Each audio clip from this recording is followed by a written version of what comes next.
Olá, está começando mais uma entrevista para o Entre Fios, uma produção de estudantes da disciplina de entrevista jornalística do curso de jornalismo da Universidade Federal do Ceará, a UFC. Meu nome é Júlia Oliveira e hoje estou aqui com meus colegas João Alves, Daniel Gifone e João Pedro Lima. Hoje, dia 16 de julho de 2025, temos a honra de receber Marquinhos Abu. Filho da dona Florisa e do seu Martins, Abu é pai de Carol, Lilo e Gabriel. Nasceu em 1976, viveu sua adolescência no bairro Jereissati 3, na cidade de Pacatuba, Ceará, onde iniciou sua trajetória na arte urbana por meio do hip-hop no ano de 1989. Após transitar pelos 4 elementos do movimento, especializou-se no grafite, área na qual desenvolve diversos projetos desde então. Além de grafiteiro, é artista visual, pesquisador, consultor, arte educador, realizador audiovisual, curador e produtor. Marquinhos, agradecemos pela sua presença, seja muito bem-vindo. Eu que agradeço demais esse convite. Muito legal estar aqui. Então vamos para a primeira pergunta. Abu, como havíamos citado anteriormente, você cresceu no bairro Jereissati 3, na periferia de Pacatuba. Gostaria que você falasse um pouco pra gente e pro público como foi a sua infância e o então primeiro contato com o hip hop. A minha infância é uma infância bem comum, mesmo assim. Ela tem essa mudança quando eu vou pro Jereissati 3, que é uma cidade, na época a gente falava de cidade dormitório, que é um conjunto habitacional gigante, né, que tem, e o Jereissati 3 ele faz parte de Pacatuba, né? Então, foi onde minha adolescência acontece ali, né? Eu chego com uns 11 anos e tal, 10, 11 anos, mas aí é onde eu descobri muitas coisas, né, no Jereissati 3, né? As relações de amizade, elas são outras, diferentes dos lugares que eu tinha morado antes, né? E lá é onde eu encontro e renasço na cultura hip hop, né? Em 89. Abu, como você falou pra gente na nossa pré-entrevista, você passou por todos os 4 elementos do hip hop: o MC, o DJ, o breaking e, enfim, o grafite. Como foi a trajetória por cada um desses 4 elementos e como eles influenciaram o que você é hoje no movimento hip hop? Eu sou completamente resultado que o hip hop é há 50 anos, assim. Eu sou de uma época em que o hip hop ele não tinha essa separação que hoje tem, assim. Existem os 4 elementos, como você bem falou, mas nessa época não tinha uma coisa de você ser só b-boy, ser só DJ, só MC. A gente fazia de tudo um pouco, assim, né? Teve um período que eu passei mais tempo dançando. Aí teve uma época que eu tava no Voz do Gueto, foi um grupo de rap que a gente fundou, então foi um tempo no Voz do Gueto.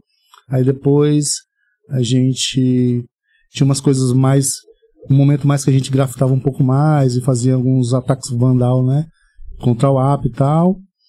E já fazia um pouco também de produção, né, e por ser MC de um grupo de rap, a gente acaba estando junto lá com o DJ, aprendendo a fazer uma mixagem, outra, porque a gente não tinha condições, então a gente fazia tudo meio que na marra, então a gente aprendia tudo um pouco.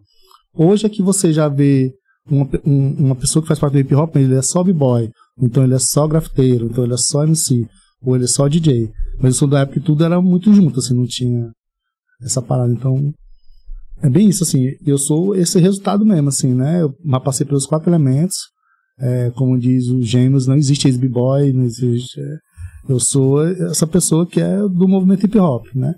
Apesar de que hoje eu desenvolvo muito mais coisas no grafite, assim, né? E como que a sua vida na periferia influenciou a construção da sua arte e a sua visão de mundo, que também vai interferir na construção da sua arte? Bem, ela influencia diariamente, assim, né? Eu continuo morador de periferia, hoje eu moro no Junguru Sul, né? E, assim, sou apaixonado pela periferia, assim, a periferia, ela tem uma tem uma coisa que só na periferia tem, assim, né? São características muito desse lugar mesmo, que é a periferia. E aí eu posso dizer que a periferia, como diz o Gog, é periferia em qualquer lugar. Né? Já estive em algumas periferias, né? Inclusive fora do Brasil, e é muito parecido, assim. Não tem diferença. Muda um pouco o contexto, muda a língua, muda ali a cultura, mas é muito parecido, assim, né? Eu gosto muito dessa cultura periférica, né? E hoje, a minha obra, o que eu tenho desenvolvido hoje, né, com o grafite, sobretudo com a série Ori, cada vez mais eu estou trazendo elementos da periferia para dentro que eu estou pintando na rua, que eu estou produzindo visualmente, né? São as casas, essas construções, essa arquitetura que é meio, que chama de autoconstrução, né? Que não tem um arquiteto, não tem um engenheiro, mas a galera com pouco dinheiro que tem vai construindo. Então, hoje os elementos que estão no que eu produzo visualmente tá muito nesse lugar, para falar desse lugar, da forma com que esse lugar vive e sobrevive, assim, né? Com todas as nuances que esse lugar tem, né? Que a gente sabe que tem um problema de segurança, e em alguns bairros tem um problema sério com o saneamento básico. Então, todas essas coisas da periferia, elas estão hoje na minha obra, assim, na minha discussão, porque é a minha vida mesmo, assim, né? Os trabalhos acabam sendo autobiográficos mesmo. Bom, Abu, você mencionou que renasceu no hip hop e foi ali onde passou a se reconhecer como pessoa preta e começou sua trajetória na sociopolítica. De que forma o movimento hip hop contribuiu para que esse conhecimento, para a sua construção de identidade? Enormemente, cara, assim, né? Eu sou de uma época que a gente se descobria negro, não nascia negro, né? Hoje já as crianças já nascem sabendo que são negras, né? O que é muito bom. Acho que a gente já é um aceno para uma mudança, né, bacana e positiva nesse sentido, né? Mesmo entendendo que ser negro no Brasil é estar em território inimigo, como diz o KLJ, né? Então o hip hop ele me ensinou várias coisas, né? Inclusive sobre isso, né? Por que pessoas como eu estão na periferia, vão para a periferia, porque quem está cada vez mais longe do centro, né, dos acessos, né? Porque se eu falar do hip hop dos anos 90, a gente quase não tem um registro fotográfico, por exemplo, porque a gente não tinha grana para comprar câmera, para comprar o filme e para revelar que era caríssimo na época. Tem poucos registros fotográficos dessa época, assim, né? Eu não tenho nenhum dançando, por exemplo. Eu tenho um dia que eu cantei depois do show, né? Aí já na segunda metade dos anos 90 que tem, né? E aí esse olhar que eu faço hoje, né, olhando para o que o hip hop foi no Brasil ali na segunda metade dos anos 80 e até agora, né, é como contribui com o que eu sou hoje, assim, né? Entender que tudo que eu passei, tudo que a gente passou, não passei só, né?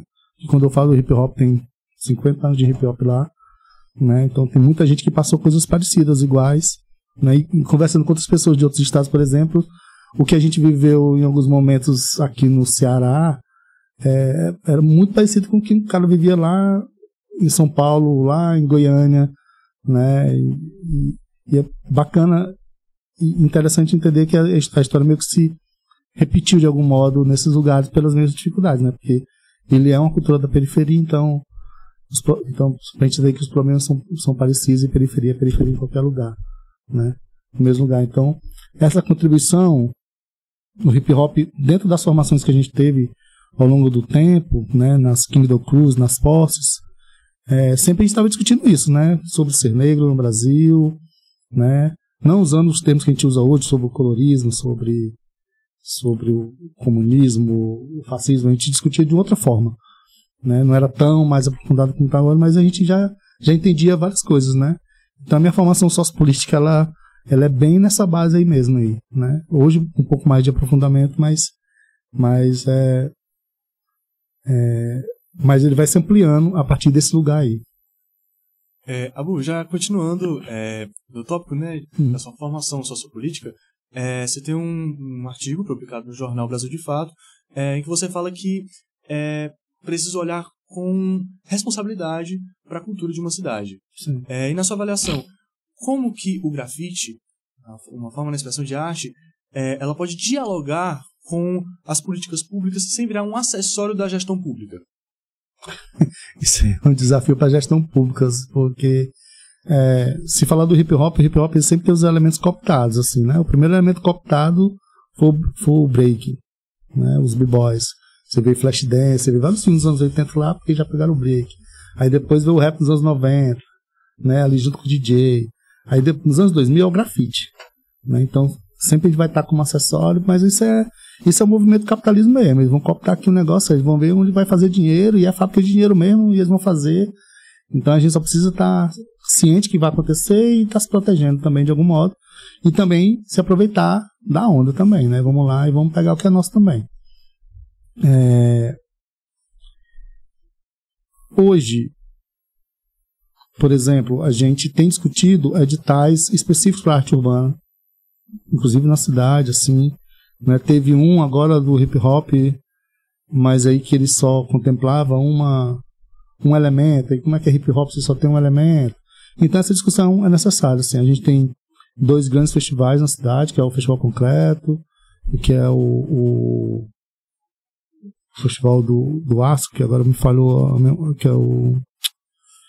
memória agora, mas já eu lembro, digo, e que traz artistas de outros lugares para discutir arte urbana na cidade, para pintar na cidade. E aí toda vez que a gente pinta na cidade, a gente vê a cidade se modificando, né? A gente, de algum modo, uma professora, inclusive daqui da casa, da UFC, falou que a gente tá meio que inventando uma outra cidade toda vez que a gente pinta. E é meio que isso mesmo, assim, né? A gente tá inventando outros modos de viver nessa cidade, assim. As cidades não são feitas para as pessoas, elas são feitas por uma lógica do mercado, assim, né? Por isso que quem consome tá mais longe do centro, porque quem tá mais perto do centro é quem tem mais grana, tá entendendo? A gente tá lá para produzir, por isso que tem que sair 2 horas antes para poder estar no lugar para produzir, para quem compra tá mais perto e tal.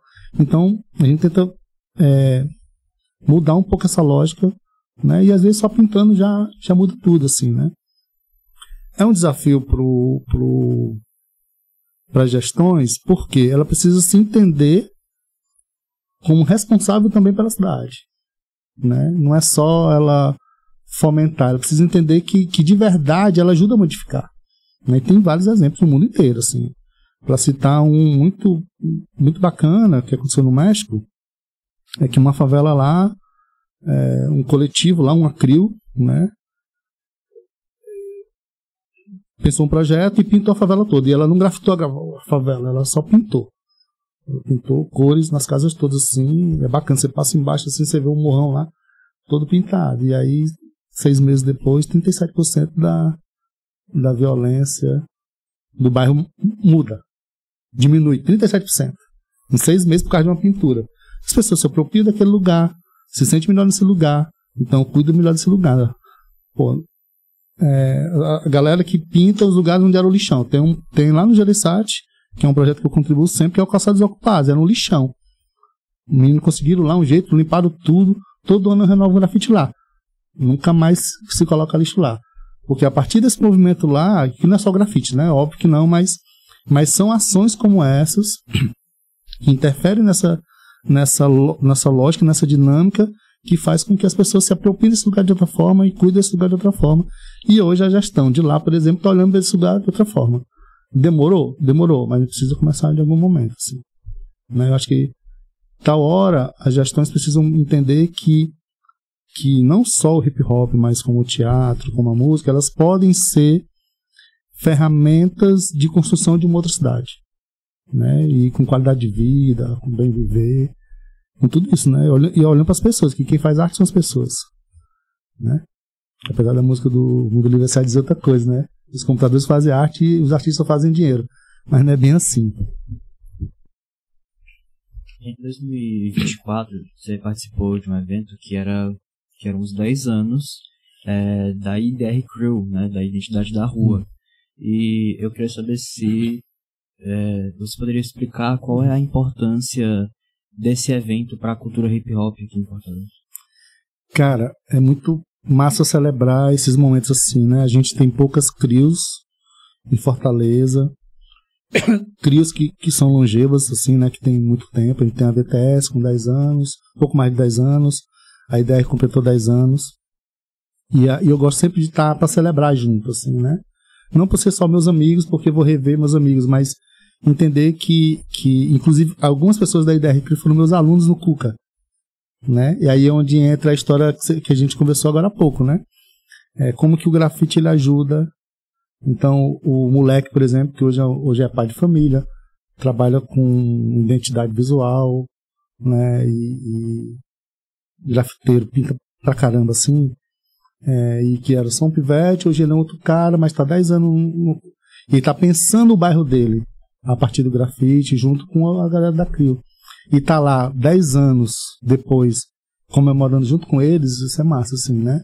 Isso faz eventos como esse, que o poder público poder dar uma olhada, pô, esses caras estão fazendo 10 anos modificando a vida de pessoas, né? Sem apoio público. E sem ter um apoio público para essa galera. Quantas pessoas mais eu consigo atingir? Bom, Abu, você integra o coletivo Aparecido Políticos, que surgiu depois de ser presenciada a chegada dos restos mortais do desaparecido político cearense Bergson Gurjão Farias, que foi localizado em 96, numa escavação realizada na região de Araguaias, no Pará, após 37 anos do próprio ter desaparecido durante a ditadura militar. Recentemente, em 15 de maio de 2025, em cerimônia aqui na UFC, Bergson Gurjão, que foi estudante da universidade, recebeu postumamente o diploma de bacharel em Química. Na sua avaliação, qual a importância do trabalho desse coletivo que você integra no Aparecidos Políticos? Eu sou muito suspeito a falar, né? A gente tá aí na rua discutindo isso e a gente já passou por vários momentos, assim. Porque em alguns momentos uma parte da galera achava que a gente estava fazendo teoria da conspiração, né? Porque quando a gente fala, ó, a gente pode sofrer um golpe de novo, isso não tá lá atrás não. Aí aconteceu em 2016, levamos um golpe, né? Em 2012, quando rolou lá Paraguai, Honduras, a gente, ó, tá bem pertinho de acontecer isso. Não vai ser com um tanque na rua, com parafal na rua, mas vai ser nesse modelozinho aí, em 2016, do mesmo jeito. Eu acho que não só Aparecidos, mas os movimentos que são tantos outros espalhados no Brasil, que estão discutindo memória, justiça e verdade no Brasil, são essenciais, sobretudo nesse momento agora, com essa crescente, né, da extrema-direita, do fascismo no mundo todo, não é só aqui, mas esse aceno para esse lugar muito ruim da população em diversas camadas, a gente precisa fazer resistência. E o Aparecido Político se coloca nesse lugar também de fazer resistência, com articulação e com arte urbana, inclusive discutindo, né? A gente começou colando lambe-lambe com o rosto dos desaparecidos, né? E dizendo, ó, esse desaparecido ano tal, esse aqui morreu no ano tal. E eram pessoas que ninguém sabia, então a gente queria colocar essa história na rua, né? E discutir. Então a gente, há pouco mais de 10 anos, né? A gente está indo para o 15º ano, a gente continua discutindo isso, né? De algum modo, assim. A gente acha que essa conversa era para ser uma conversa que é para estar na mesa na hora do almoço, no jantar. Porque perpassa tudo isso que a gente está conversando sobre arte urbana, sobre grafite. Porque é sobre isso, né? Sobre a gente discutir as coisas do nosso cotidiano, né? Das nossas vidas e que rumo que esse país está tomando, assim, né?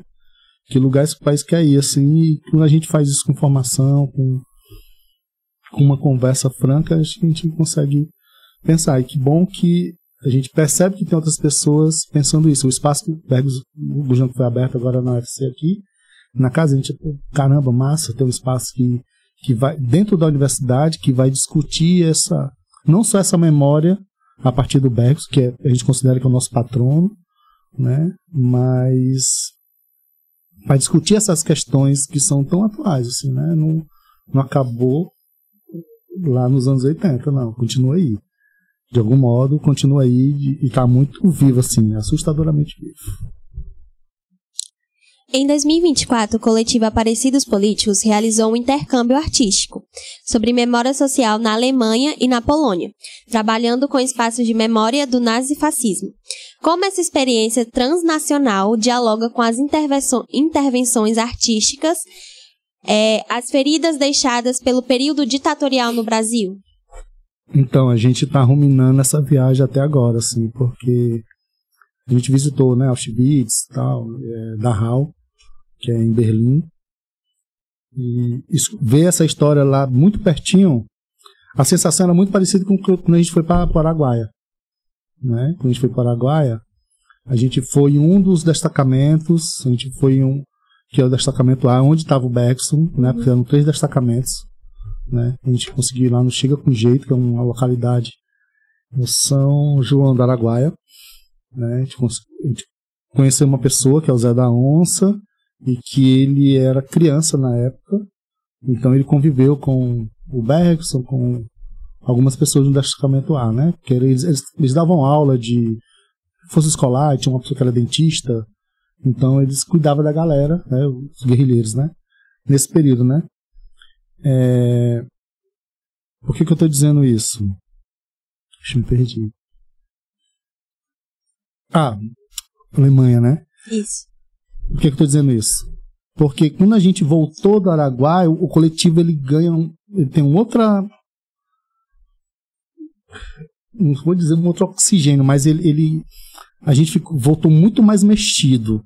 Quando chegam os responsáveis do Bergson, isso mexe com o Alexandre e o Tom, que são os fundadores.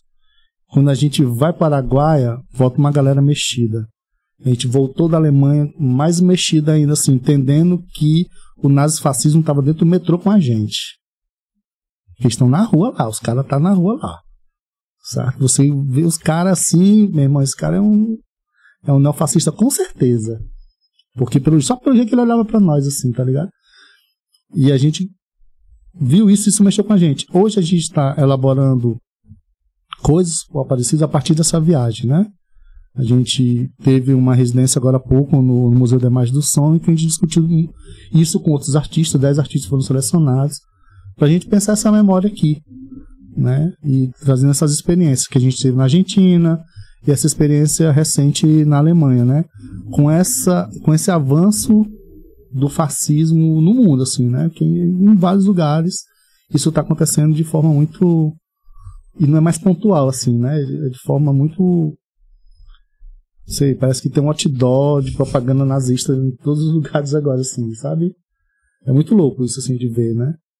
Então a gente tá ruminando ainda, né? A gente sempre fica revendo, conversando algumas coisas e tal, pra pensar, tá, o que é que a gente pode fazer na rua agora diferente do que a gente fazia antes, pra gente chamar atenção para isso, né? Então a gente tá nesse processo de criação agora, né? Junto com o trabalho de cada um, que cada um tem um que é advogado, tem 2 que é psicólogo, tem um que é funcionário público, então a gente está em conversa para como é que a gente volta para a rua agora para discutir esse momento agora a partir dessas experiências todas, né?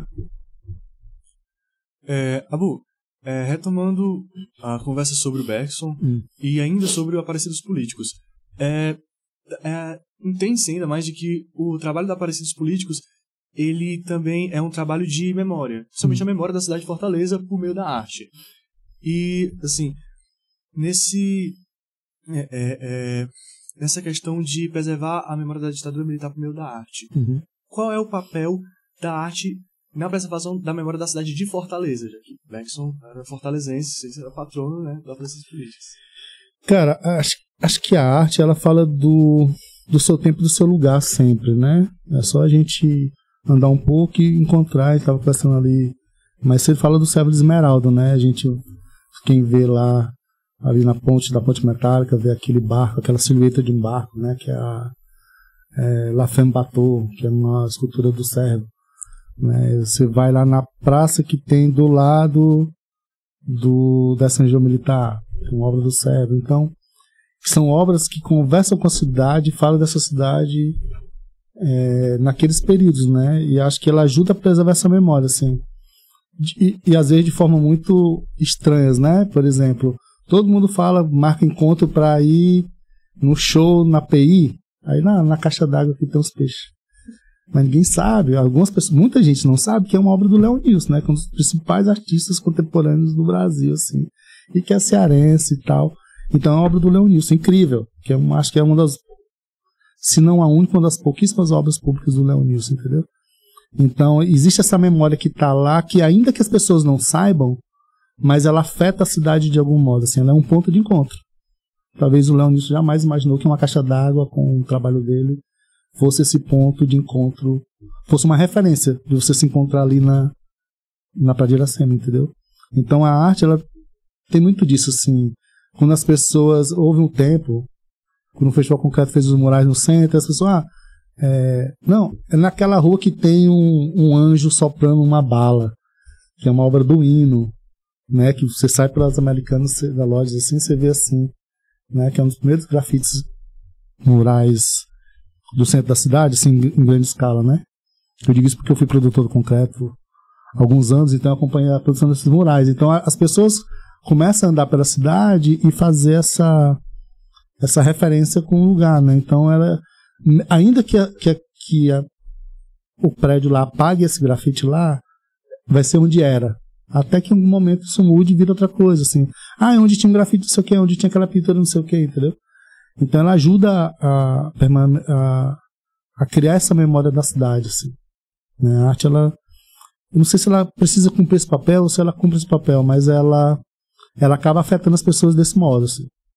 Né? Ó, ali onde tem aquela pintura, as pessoas usam como referência. Então acho que isso é um jeito de as pessoas se afetarem pela cidade e a cidade afeta as pessoas, ainda que ela não sabe quem é o autor, o ano que foi feito, que técnica foi feita, mas de algum modo aquelas coisas estão ali, né, e estão trocando com a cidade. Bom, Abu, agora puxando um pouco para seus projetos, você nos contou que vem desenvolvendo há 5 anos das suas exposições intitulada Ori, que são compostas por pinturas e murais. De que modo você explica o conceito por trás das obras artísticas dessa expressão? Então, o Ori foi eu revisitando, eu organizando as minhas coisas, a série Ori, né? Surge eu na pandemia, eu organizando as minhas coisas para jogar algumas coisas fora, né? Muito papel, muito rascunho, e aí eu acabo vendo que eu tenho vários estudos de cabeça, porque eu tinha dificuldade de desenhar rosto, né? Nariz, boca, não sei o quê. E eu já tinha um personagem que eu já pintava com uma caixa de papel na cabeça, que já tem um nome, que é o Malunguinho. E aí quando eu vi que eu tinha muita cabeça desenhada ali, às vezes a partir de uma foto minha mesma, caramba, eu tenho aqui uma série praticamente pronta, só preciso trabalhar ela de algum modo, né? E aí é onde junta todo o meu repertório ali, de algum modo, né? Por todos os lugares que eu passei, por todas as rodas de break que eu dancei, os festivais de rap que eu participei, os festivais de grafite que eu passei, então o projeto, a série Ori, ela é esse lugar agora, assim, pra mim, que eu tô me divertindo muito, assim, eu passo muito tempo mastigando essas imagens na minha cabeça até que ela vai pro papel e depois eu vou pro digital pra finalizar, que é basicamente uma série com cabeças, tá? E que sempre vai ter um elemento sobre essa cabeça. A ideia é que ele tenha algo que faça uma referência aos orixás, é por isso que os olhos estão cobertos, né? Como não que todos os outros orixás cobrem os olhos, mas ele sempre vai ter um elemento na cabeça, e eu escolhi usar casas, né? Porque tem uma frase do Lampião que eu vi num livro que eu achei que marcou muito, assim, que ele é perguntado em uma entrevista por alguém onde é que é a casa dele. Ele, não, minha casa é meu chapéu. Então, e o Ori é meio que isso, né? Vendo aquele filme que tem uma narração da Beatriz Nascimento, da Raquel, que é um documentário muito bonito, assim, que eu revejo sempre, e quer dizer, onde eu estou, eu sou, né?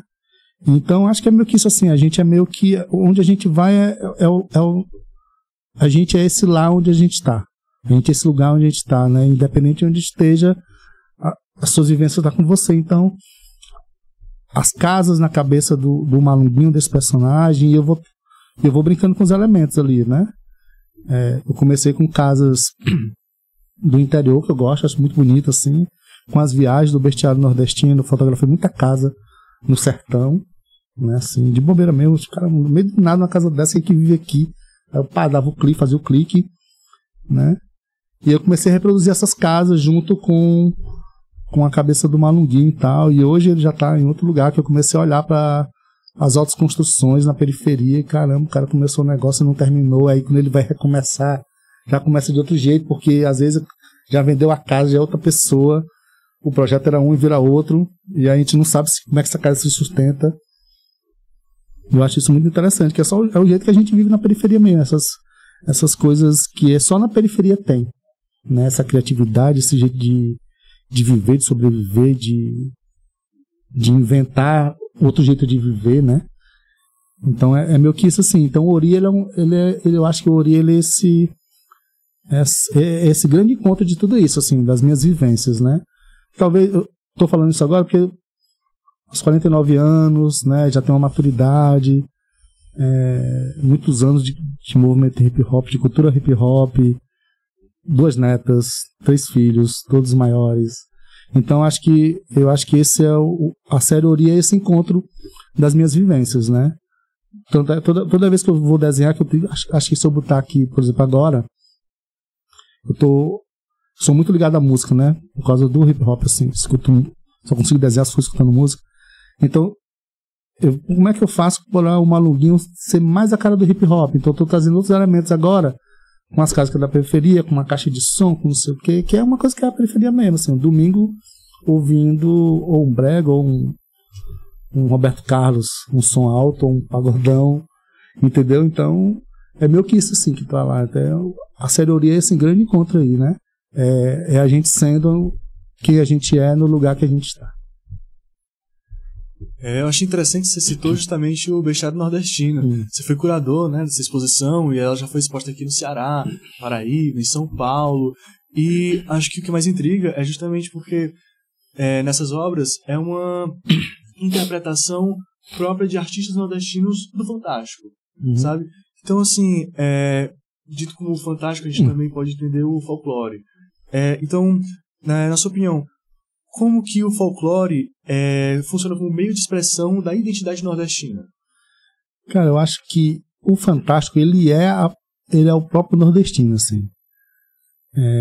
Que é um projeto que é uma pesquisa do Rafael, que depois ele me chamou para produzir, eu entro junto com ele, e aí eu saio de produtor do projeto para curador do projeto, né, que ele já tem outros spin-offs nesse projeto, né, que é o Máscara de Reis, que ele é uma série que vai para o YouTube para falar de um fantástico que existe, que é o grupo de careta de couro, máscaras de couro, né, de mascarados e tal, que acontece, e que a gente viaja nessa história, mas a gente entender que o Nordeste, ele parece que ele é todo imaginado, assim.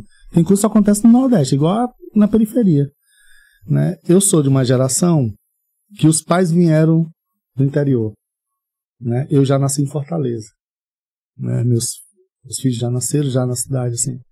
Então, esse universo sempre esteve junto comigo. Falar desse universo para outras pessoas, para essa geração que não teve acesso ao interior, ao sertão, a esse imaginário, a gente acha que é importante para a gente continuar inventando, né? Mas eu acho que o Nordeste, ele é todo fantástico, assim, ele é todo inventado, porque eu acho que é isso. Talvez o que a gente faça na vida é inventar coisas. E não é inventar o avião como Santos Dumont. É inventar, às vezes, uma coisa simples, que é só o jeito de dizer, o jeito de viver, o jeito de olhar, né? Como teve uma galera que aprendeu a fotografar, você vê aquele documentário Golpe de Vista, por exemplo, né? Os caras falando, o cara que sendo analfabeto, que faz foto no lambi-lambi e tal, e faz coisas incríveis, assim. Que ele só tá inventando outro jeito de fazer fotografia, entendeu?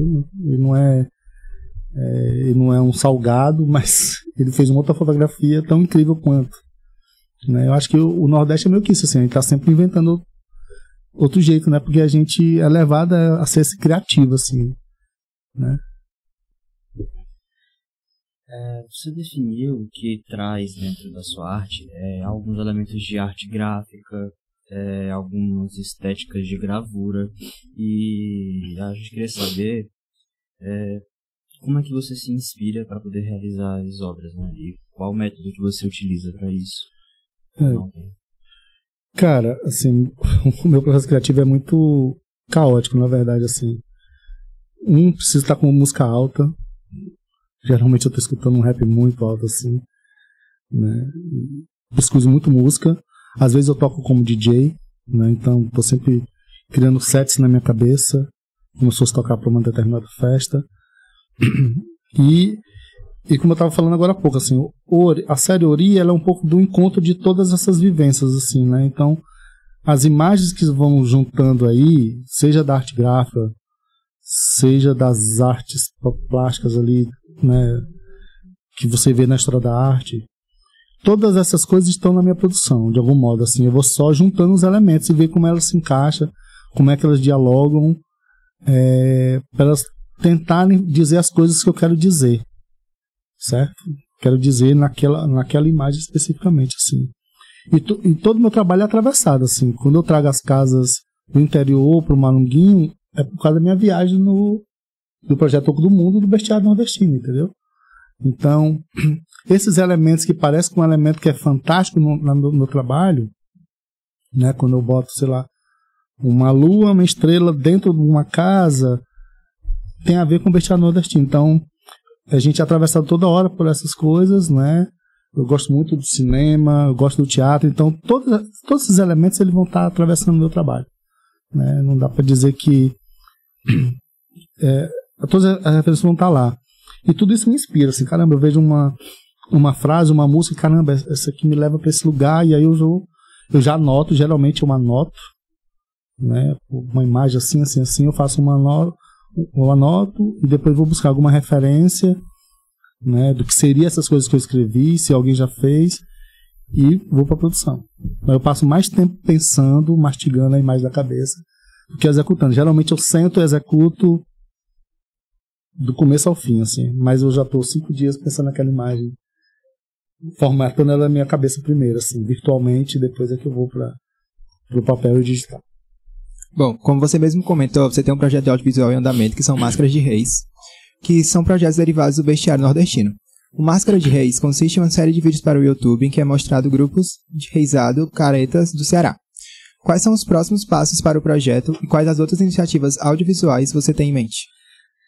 Cara, esse projeto é gigante, assim, porque o Bestiário, ele é só uma curadoria de uma exposição de gravadores do Nordeste que pensam fantástico no sertão. E aí, quando a gente ganha um edital, ao invés da gente pedir para os caras mandar obra, vamos lá buscar as obras. Vamos fazer isso, vamos filmar. Então a gente rodou 2.000 quilômetros, Pernambuco, Paraíba, Cariri, e aí isso pode virar um filme. Esse filme a gente não terminou ainda, é um projeto gigante, mas aí toda vez que a gente vai em algum lugar para pesquisar, a gente, vamos filmar, e aí, então já gerou vários produtos, assim, o Máscara de Reis é esse produto, aí depois, agora ele está fazendo um mapeamento, que é o Território dos Caretas, né, que ele é um mapeamento mesmo, a plataforma que a gente lançou, porque muitos desses grupos não tem portfólio, não sei o que, então, tudo que a gente produz lá, a gente entrega também para eles, ó, foto, vídeo, para vocês usarem suas redes sociais, para os mestres poderem fazer os seus portfólios e concorrer a categoria de mestre pela Secult, entendeu? A gente ajuda a galera a escrever esses projetos, a montar esses portfólios e tal, né? E então o Bestiário Nordestino ele acaba sendo esse grande guarda-chuva assim de vários pequenos projetos, né? Porque é um jeito também da gente estar inventando coisa para ficar fazendo junto, assim, né? E para estar pensando sobre isso, assim. Projeto audiovisual, a gente queria muito terminar. A gente pensa que é um longa, o Bestiário Nordestino, né? Falta alguns lugares que a gente quer ir, mas precisa de dinheiro para fazer e tal. Enquanto a gente não consegue fazer esse grande filme, a gente vai fazer pequenas outras coisas, para não estar deixando de fazer nada, né? Então, Máscara de Reis é uma dessas coisas, assim. Daqui a pouco a gente tá inventando outra coisa, né? Já tem um projeto aí de uma exposição das máscaras, inclusive, né? Que a gente já tem algumas, né? O Rafael vai comprando, pode ver uma máscara de cor que ele... Ó, comprei aqui, não sei o que, eu tô com ele, aí a gente compra aí, é desse jeito, né? E aí, então, a gente é o jeito que a gente inventou de viver, né? Tá sempre inventando coisa pra fazer e pra falar dessas coisas incríveis que é esse imaginário que é o Nordeste, assim, cara. Você vê uma galera pensando coisas, fazendo coisas e tem uma galera muito jovem fazendo coisas que a galera fazia que eles nem se encontraram em algum momento, assim, eles só ouviram dizer e eles conseguem fazer exatamente o que a galera fazia antes. Caramba, fulano, ele tá fazendo isso aqui nos anos 60, não sei o que, como assim não é? E aí, como é que é isso? Aí ele começa a contar e essas gerações se encontram. Eu acho que isso que é bacana, assim, né? E estou falando isso das máscaras, né? Que a gente tem feito essa pesquisa dos caretas que percorrem municípios. Temos um grupo lá de São Gonçalo que eles passam Ele sai num sábado e só volta na sexta-feira santa pra sua cidade, né? Fazendo reizado, não sei o quê, aí tem a queima do Judas. E assim, a gente queria muito filmar isso um dia, sair com eles, os 7 dias e tal, fazer a caminhada com eles, assim. Mas o projeto mesmo, assim, que a gente gostaria muito é terminar o Bestiário. Tem muita coisa captada, né? A gente já premiou alguns trechos desse filme, alguns cortes para botar em alguns festivais e tal. Mas a gente queria muito terminar o nosso projeto agora é terminar o Bestiário. Abu, você citou na sua pré-entrevista que a gente fez com você, que você foi convidado em 2023 para fazer parte como arte educador do projeto ITEFA, que é o Instituto Tecnológico e Vocacional Avançado. E você trabalhou lá por 1 ano e meio, né?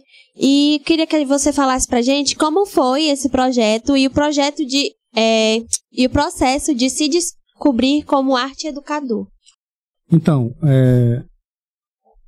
eu fui convidado pelo Júnior Zapata e Sara Benedutti para compor a equipe do ITEVA, né, que é esse instituto que você falou aí, que lá eles desenvolve projeto com pessoa idosa e com criança, né?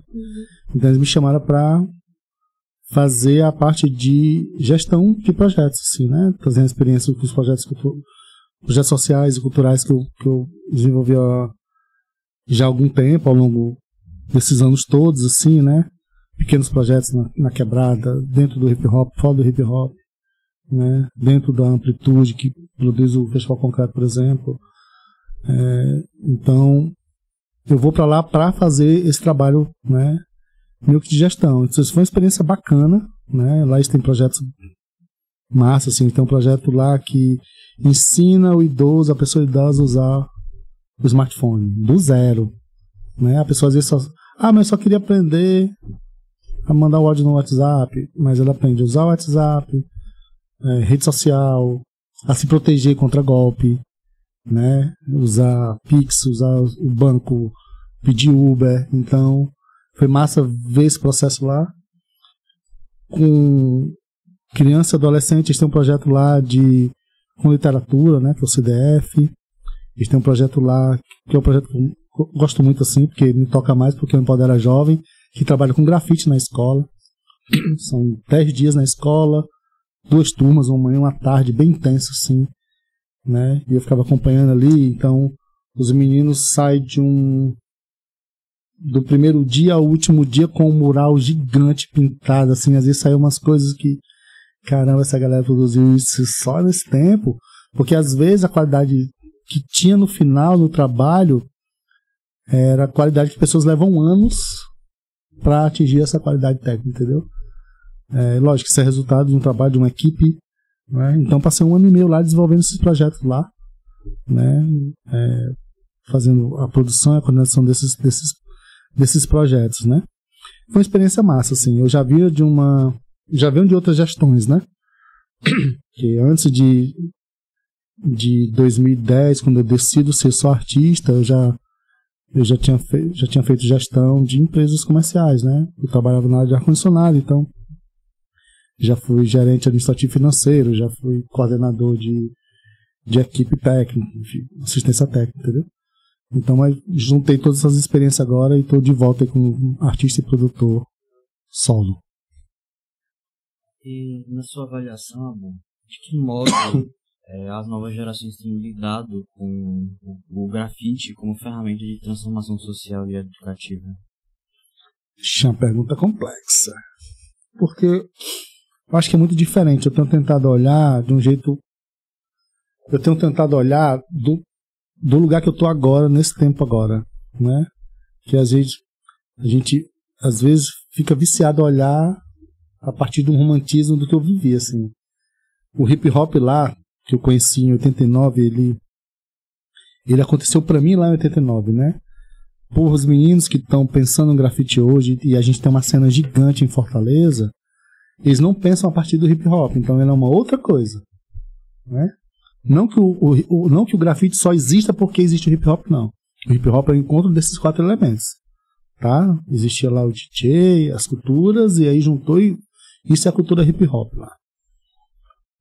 Então a gente tá nesse lugar, parece que tá nesse lugar de novo, assim.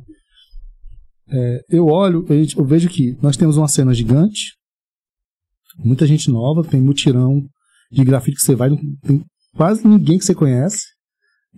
Eu tô no meio já há muito tempo, então é porque tem muita gente pensando, né, o grafite, e que às vezes vai passar mais tempo, às vezes vai ficar um mês, seis meses, um ano pintando, e vai entender que não, isso aqui não é pra mim, tal, vai achar que é outra coisa, entrou porque tá no hype, enfim. Mas eu acho que se a cena se organiza um pouco mais, a gente volta a ter mais formações, e aí onde entra a história do poder público, né, das gestões pensar isso, acho que a gente consegue transformar um pouco mais, né, porque ele do jeito que o hip hop salvou minha vida e salvou a vida de muita gente no mundo todo, assim, é unissono, assim, muita gente vem falar disso.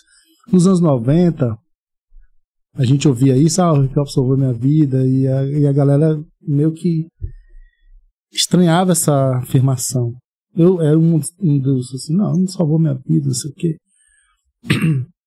Não por não reconhecer a força do que é a cultura hip hop, assim, mas a gente achava que era uma coisa mais romântica do rolê, assim, porque nós estávamos continuando fazendo as mesmas coisas e sofrendo o que a gente sofria de preconceito, a gente era os maloqueiros do rolê, entendeu?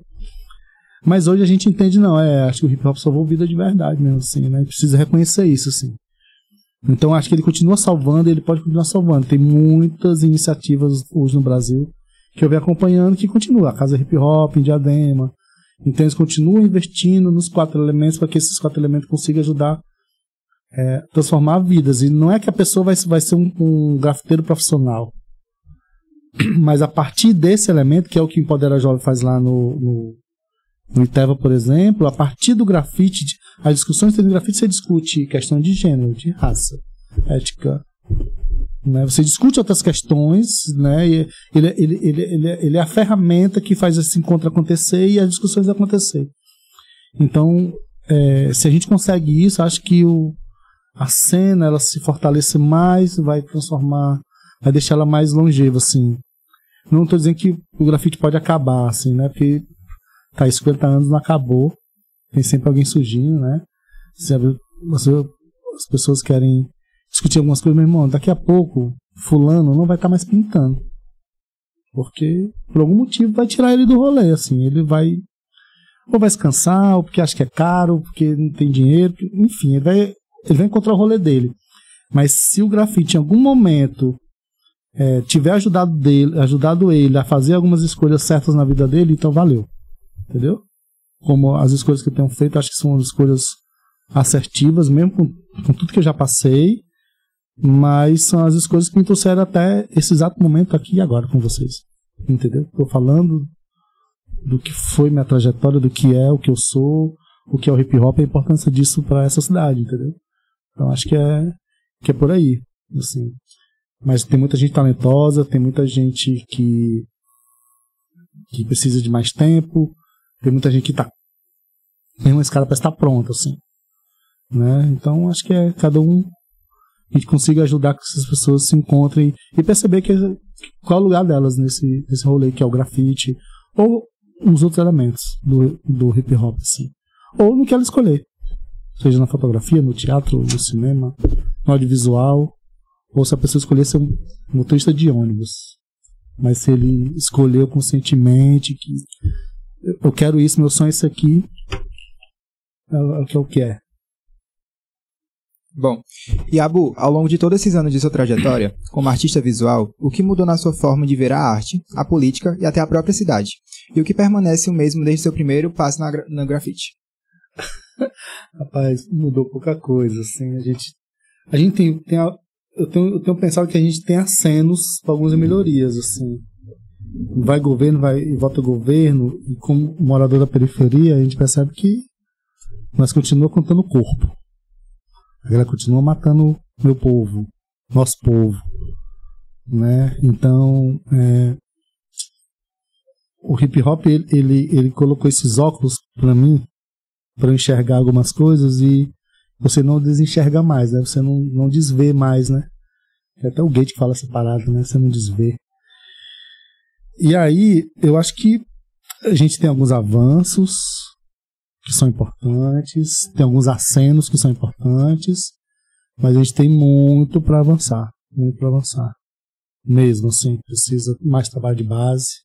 Aí eu volto de novo a pergunta, né, sobre o hip hop. Ele pode ser o trabalho de base. Na quebradeira ele foi nos anos 90, com as posses, por exemplo. E aí teve uma aproximação de alguns partidos, porque entendeu que ali era um jeito de fazer trabalho de base, né? E por que não é mais agora? Entendeu? E aí a gente conseguiu avançar com várias pessoas nesse sentido. Tem pessoas que foram tocadas nesse momento e que estão hoje, inclusive, em vida política. Né? Lá nas bases, nas posses, que a galera entendeu isso aí, entendeu? Mas acho que a gente precisa avançar mais, assim, precisa parar de achar que tá tudo resolvido aqui no Twitter, na tweetada, ou no compartilhamento, sabe? Precisa voltar pra calçada, conversar na calçada, trocar ideia na calçada, né? E falar no olho, que acho que assim a gente consegue fazer o que é um trabalho de base e fazer as coisas acontecerem na vida real mesmo, assim, né? Que a vida tá acontecendo quando a gente tá passando stories no Instagram, né? Abu, a última pergunta. Como é que você vislumbra a cidade de Fortaleza se relacionando com a arte urbana? Tem alguma coisa que você quer ver no futuro? Cara, eu queria ver mais festival de grafite, mais festivais de performance, mais festivais de música. Porque a arte urbana é aquele que interfere no meio urbano, né? Na cidade, assim. E acho que a gente pode sair um pouco desses 4 elementos que é do hip hop, assim, né? Que tá lá o grafite, o lambi-lambi, que tá o stencil, o sticker. Eu acho que a gente precisa ver mais uma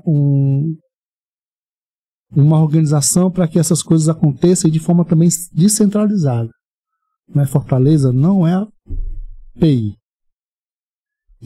Tem um aceno da descentralização agora? Está acontecendo um super aceno, né? Tem um festival acontecendo agora, que ele acontece em 3 pontos diferentes da orla. Lá na Barra do Ceará, lá no Serpizão e na PI. Mas são muitas fortalezas dentro de uma fortaleza. Muitas fortalezas. A fortaleza que é lá o meu Janguru Sul não é a fortaleza que é. Os problemas são os mesmos, as pessoas são das mesmas cores, a gente tem o mesmo problema de violência,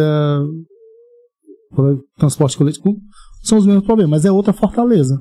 A gente precisa descentralizar para que o que tem acesso, as pessoas têm acesso lá na PI, também tem lá no Janguru Sul, tem lá na Barra do Ceará, tem no Bom Jardim, tem no Siqueira, no Canidezinho, sabe? Eu acho que o que a gente precisa fazer é que a arte urbana ela seja, a cidade seja uma própria arte urbana, entendeu? A cidade seja uma intervenção nela mesma. Ela olhando para si, ela se reinventar. E aí não é só o papel do Abu como grafiteiro, né? É o papel de vocês como futuro jornalista, acho que é o papel do fotógrafo, do motorista de ônibus, sabe? Do cara que entrega o teu lanche lá no aplicativo, que faz o Uber, entendeu? Acho que a gente precisa intervir na cidade de forma com que a cidade seja uma outra cidade, né? A gente precisa inventar uma outra cidade, outras cidades, né? Um Janguru Sul de outro jeito, uma Barcelona de outro jeito, para que seja uma cidade para todo mundo mesmo, assim. Acho que é isso que eu queria ver. Chegamos ao fim de mais uma entrevista do Entre Fios, uma produção dos estudantes de jornalismo da Universidade Federal do Ceará, a UFC. Encerramos essa conversa com Marquinhos Abu com a certeza de que sua trajetória é também um mural vivo da cultura brasileira. Com mais de 3 décadas de dedicação à cultura hip-hop e ao grafite, Abu nos mostrou que a sua tinta vai muito além das paredes. Marquinhos, agradecemos pela sua presença, foi uma honra você ter aceitado esse convite. Obrigado pelo convite. Me chamem sempre que precisarem, estou por aqui. É isso, muito obrigada. Apresentação por Júlia Oliveira, entrevistadores Daniel Gifone, João Vitor e João Pedro Lima. Operação de câmera, Guilherme Schmidt. Produção, Iris Salustriano, João Pedro Rodrigues e Ives Natan. Roteiro, João Pedro Rodrigues e Júlia Oliveira. Orientação por Robson Braga.